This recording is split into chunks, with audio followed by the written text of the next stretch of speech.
है। बहुत बड़े बड़े आंदोलन हुए हैं, बड़ी बड़ी सत्ता यहाँ से गायब हुई है, हटाया गया है, बड़े बड़े सत्ता को हटाया। अगर नेता नहीं सुधरे तो श्रीलंका, बांग्लादेश और नेपाल जैसे हाल भी हो सकता है। और पीछे छुप जाती हूँ किसके कि मैं तो पिछड़ी जाति से हूँ। नेपाल में जो जेनजी ने किया वो आग लगा रहे हैं। दोस्तों बहुत बहुत स्वागत करता हूं आप सभी का। इस समय पूरे देश में जेन जी को लेकर बहस छिड़ी हुई है।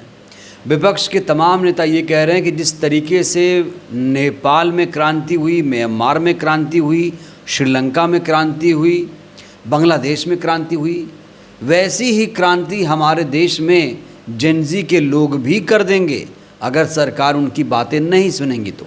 और इसी को लेकर टीवी मीडिया में एक डिबेट छिड़ी हुई है, एक बहस छिड़ गई है कि क्या जैसे बाहर जेन जी ने किया वैसे हमारे देश के जेन जी भी करेंगे। तो दोस्तों इस संबंध में मैं आपको 3 महत्वपूर्ण वीडियो दिखाने जा रहा हूं। और ये वीडियो है कंचना यादव और प्रियंका भारती जी का, जो बहुजन समाज की बेटियां हैं, जो लगातार लोकतंत्र संविधान बचाने की बात कर रही हैं, तथ्यों और तर्कों पर बात कर रही हैं। दोस्तों इसे तो आप पहचानते होंगे, ये है मोदी जी की बहुत ख़ास एंकर रूबिका लियाकत। रूबिका लियाकत ने बहुजन समाज की बेटी का अपमान किया है। रूबिका लियाकत ने पहले तो अपने शो में कंचना यादव को बुलाया, उसके बाद आईक्यू की बात करने लगी कि तुम्हारे पास कम आईक्यू है, मेरे पास ज़्यादा आईक्यू है, इस तरह की घटिया बातें करने लगी। तो किस तरीके से दोनों के बीच तीखी बहस हुई है, सबसे पहले कंचना यादव और रूबिका का ये वीडियो देखिए, जहां पर कंचना यादव ने रूबिका लियाकत की बोलती बंद कर दी है। देखिए दोस्तों, मैं एसआईआर पर डिबेट करूंगी, आपको झूठ नहीं, आपकी बेवकूफी, आपका रायता जो आप फैला रहे हैं वो आपको मैं बता रही हूँ। छोटा सा बच्चा जो है ना कंचना जी, वो बेवकूफ आप नहीं है, आप जो बेवकूफी भरी बातें कर रही हैं ना, आप चले जाइए वहां पर। आप कहते हैं बीजेपी क्यों एसआईआर में चुनाव आयोग का पक्ष रख रही है, आप कहती हैं एसआईआर पर क्यों बीजेपी चुनाव आयोग का पक्ष रख रही है, और फिर आप भी लोग पूरे मॉनसून सत्र में रोते हैं ये कहकर कि हम एसआईआर पर बहस करनी है। तो संसद में कौन जवाब देगा कंचना जी? जवाब तो बीजेपी को देना होगा ना। क्या हो गया आपकी क्या हो गया? आईक्यू हम डिबेट करते हैं, मैं गाली नहीं, मैं तर्क पर काट देती हूँ, मैं तर्क पर ही बात काट देती हूँ, मुझे गाली देने की जरूरत नहीं है। मजबूत औरत ना विक्टिम कार्ड खेलती है और ना गालियाँ देती है, ना मैं विक्टिम कार्ड खेलती हूँ, मैं पिछड़ी हूँ, मैं महिला हूँ, मैं बेचारी हूँ, मैं गरीब हूँ, ये काम रूबिका लियाकत नहीं करती है। मैं मजबूत औरत हूँ और भी मजबूत किरदार के साथ, मजबूत लॉजिक के साथ बात रखती हूँ। बह रोती नहीं हूँ, हर चीज पर बह करके आगे नहीं आ जाती हूँ और पीछे छुप जाती हूँ किसके कि मैं तो पिछड़ी जाति से हूँ, मैं तो महिला हूँ।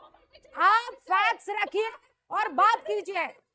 फिर तो मैं क्या करूँ? मैं माइनॉरिटी में पैदा हुई हूँ, माइनॉरिटी में पैदा हुई हूँ, ये काम मेरा नहीं है। मजबूत औरत हूँ। हाँ, ये बेचारगी मेरे साथ मत करना आप, ठीक है ना? ये सब हरकतें मेरे साथ नहीं चलेगी कंचना जी।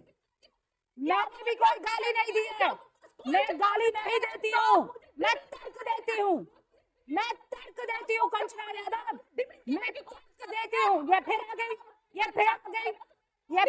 आप बात लेकर। मैं बेचारी हूँ, कब तक बेचारी बनेंगी? मुझे डिमीन कर रही है, कौन कर रहा है? मुझे कुछ नहीं मिला आपको डिमीन करके। मैं आपका पक्ष रखूंगी हर बार और आपको दोनों हाथों से ऊपर उठाऊंगी, ठीक है? एक मजबूत और सशक्त महिला हूँ और ये नहीं करूंगी। बस अब आगे नहीं जाऊंगी, मैं बात खत्म कर रही हूँ यहाँ पर, ये मेरा तरीका नहीं है। मलूक नागर जी, अब मैं आपको प्रियंका भारती जी का वीडियो दिखाने जा रहा हूं, जिसमें वो जेन जी के विद्रोह क्रांति की बात कर रही हैं और वो अपना स्टैंड ले रही हैं कि क्या हमारे देश में भी जेन जी ऐसा कर सकता है, क्या वो तख्ता पलट करेगा, क्या वो अराजकता फैलाएगा।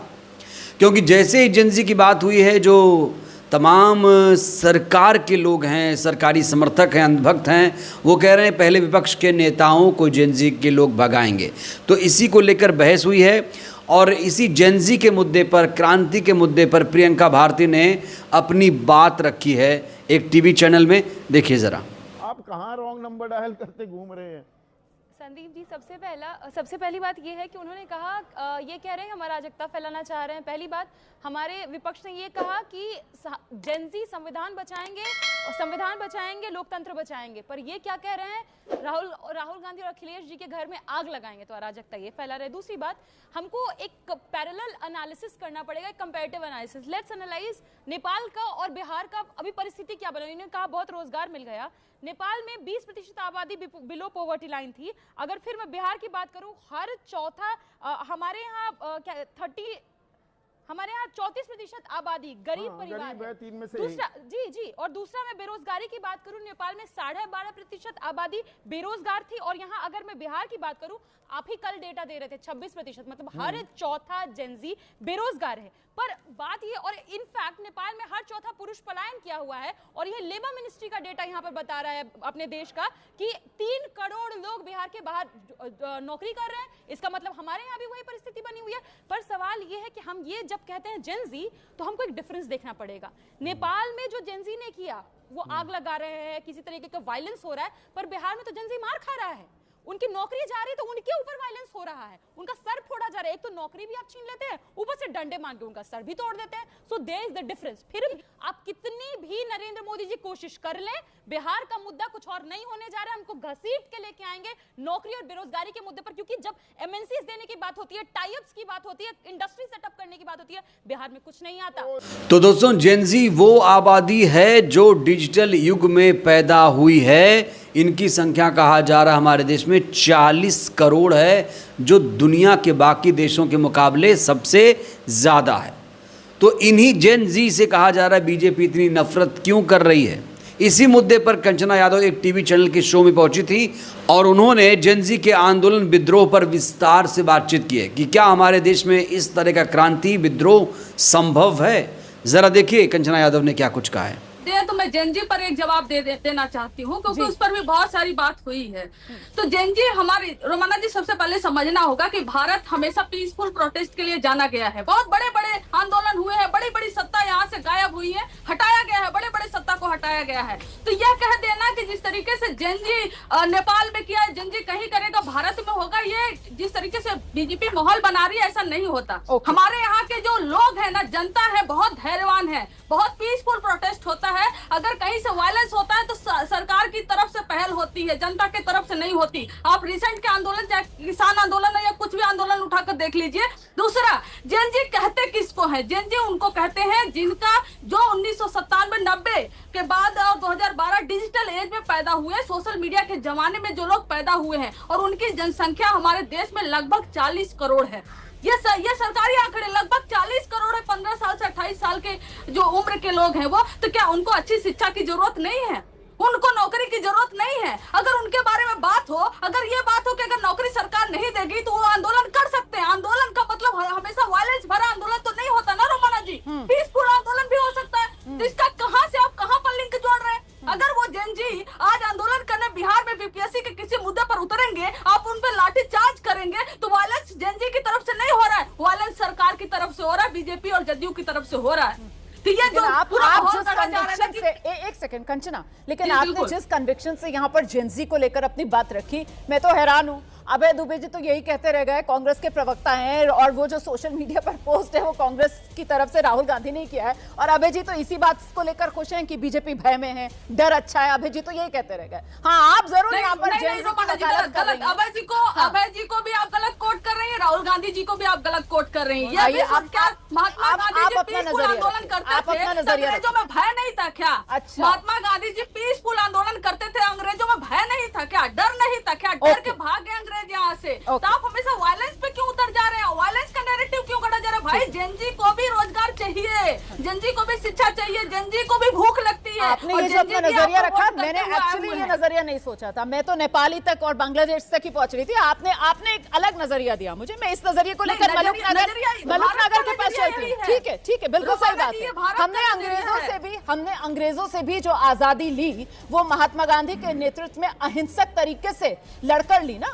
तो जेनजी वाले बयान पर इस समय बवाल मचा हुआ है। वहीं जो बीजेपी के तमाम समर्थक हैं वो कह रहे हैं कि अगर जेनजी आंदोलन करेगा तो सबसे पहले विपक्ष के नेताओं को भगाया जाएगा। वहीं जो विपक्ष के तमाम नेता वो कह रहे हैं कि जैसे वहाँ पर क्रांति हुई ऐसे यहाँ होगी तो ये लोग भाग खड़े होंगे। लेकिन दोस्तों हमारे देश में ऐसा बिल्कुल संभव नहीं है। नेपाल, बांग्लादेश, म्यांमार, श्रीलंका की जो स्थिति है वो अलग थी। हमारे देश में मजबूत संविधान है और हमारा देश इसी संविधान से चलता है। तो इस तरह की बातें फ़िलहाल करना कि जेनजी विद्रोह कर देगा, ऐसा बिल्कुल नहीं होने वाला है। हमारे देश में लोकतंत्र है, चुनाव होंगे और चुनाव से ही जीत हार तय होगी। किसी क्रांति से किसी सरकार की जीत हार तय नहीं होगी। बहरहाल इस वीडियो में इतना ही। क्या आप लोग प्रियंका भारती जी की बातों से सहमत हैं? जो कुछ उन्होंने कहा, कंचना यादव जी ने जिस तरीके से रूबिका लियाकत को आईना दिखाया, रूबिका लियाकत आपको कैसी पत्रकार लगती है? और ये दो तेज तर्रार नेता प्रवक्ता आपको कैसे लगते हैं? राय दीजिए। बहुत बहुत धन्यवाद।